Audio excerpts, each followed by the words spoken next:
the LIFT BFP.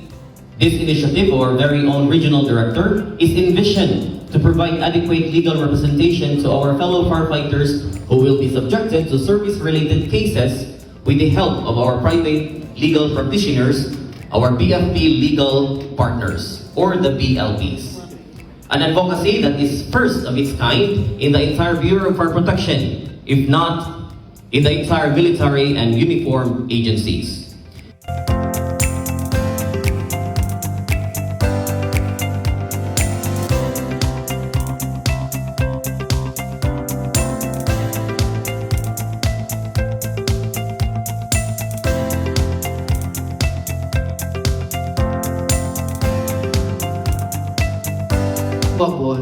Upon agreement of the parties. Finally, we are delighted to inform everybody that at this moment, we have legal partners from all 4 provinces of Central Visayas. So we are all provinces are represented. I'm praying that this collaboration will sow a seed of hope and assurance that under the fatherly leadership of our regional director, no man shall be left behind. Thank you and congratulations.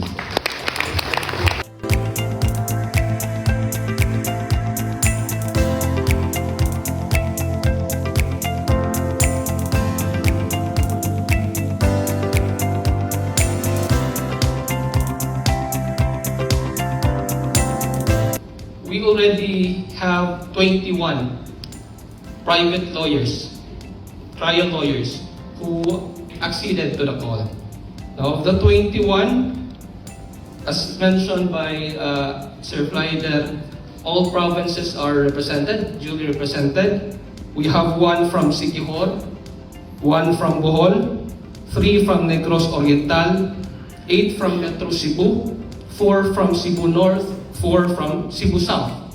And of this number, we are fortunate to have here with us 15 of our legal partners.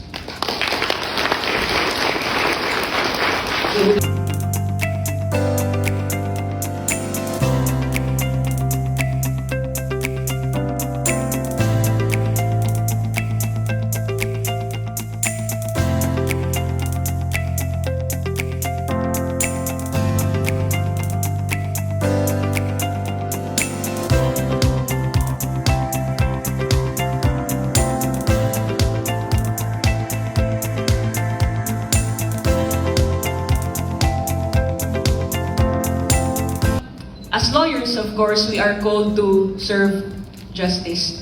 And this call is aligned right now to a cause that truly matters, standing alongside our brave men and women of the Bureau of Fire Protection. Through this initiative, we as legal partners have the privilege to give back. We recognize the immense value of the work you put every day. And this is more than just legal aid. This is protecting the very people who are protecting us.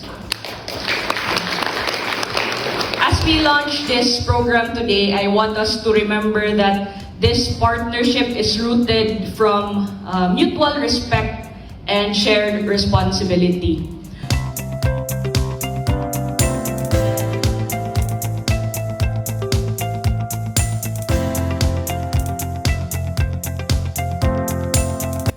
This does not entitle us na umabos sa trabaho. As they were saying, they were with us, one with us in serving the people. But it doesn't entitle us na gumawa ng mali just because we have lawyers behind us. Lalakas ang loob natin to do the right thing again. By doing the right thing, they'll be with us. For all your actions, pananagutan nyo yan. If you go beyond the line. If you cross the line of doing the right thing, problema nyo yan. But by doing it right, dapat magpalakas ang loob nyo na gumawa ng tama, implement yung tama, huwag kayong matakot because we have lawyers behind us. Basta doon tayo sa tama. Hindi ko malis sa word na yan kasi dyan lang that will lead us to where success will be. Doing the right thing, and yan lang. So I'm looking forward. Thank you again. My vast appreciation to the lawyers who are collaborating with us with the Bureau of Fire Protection. So again, looking forward to this incoming year. I hope for your cooperation, the usual cooperation. If you can do more, let's do more. Sergeant 7, ligtas ka.